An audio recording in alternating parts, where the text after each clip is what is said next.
നേമം മണ്ഡലത്തിലെ UDF സ്ഥാനാർത്ഥിയായ KS Sabarinathan ഇന്ന് സമ്മതിദാനാവകാശം കുടുംബത്തോടൊപ്പം നിർവഹിച്ചതിന് ശേഷം പങ്കുവച്ച ചിത്രമാണ്. ഭാര്യ ദിവ്യ എസ് അയ്യർ IAS-നോടൊപ്പവും അമ്മയ്ക്കുമൊപ്പം വോട്ടിടാൻ പോയതിനു ശേഷം പുറത്തുവച്ച് പങ്കുവച്ച ഈ ചിത്രത്തിൽ ഒരു പ്രത്യേകതയുണ്ട്. അടിമുടി കോൺഗ്രസ് കുടുംബമായിട്ടുള്ള ശബരിനാഥന്റെ ഈ കുടുംബ ചിത്രത്തിൽ നിന്ന് ഒരു വോട്ട് പിണറായി സർക്കാരിന് മസ്റ്റാണ്.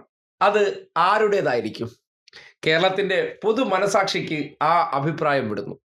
കേരളത്തിൽ UDF-ന് വേണ്ടി ശബരിനാഥൻ മത്സരിക്കുമ്പോൾ പോലും കുടുംബത്തിനകത്ത് നിന്ന് ഒരു വോട്ട് പിണറായി സർക്കാരിന് കിട്ടുമെന്ന് ഭൂരിപക്ഷം മനുഷ്യർക്കും അറിയാം. അതെന്തുകൊണ്ടായിരിക്കും?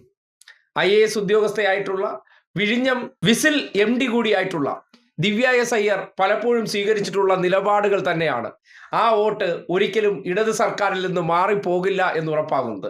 സ്വാഭാവികമായിട്ടും കേരളത്തിൽ മതേതരത്വവും ഒപ്പം തന്നെ വർഗീയതയെ ചെറുക്കാൻ വേണ്ടി നേമത്ത് തന്നെ ഉൾപ്പെടുന്ന പ്രദേശത്താണ് അവർ താമസിക്കുന്നതെങ്കിൽ ഉറപ്പായും വോട്ട് വിദ്യാഭ്യാസ മന്ത്രി V ശിവൻകുട്ടിക്കാണെന്നുള്ള കാര്യത്തിൽ ഒരു സംശയവുമില്ല.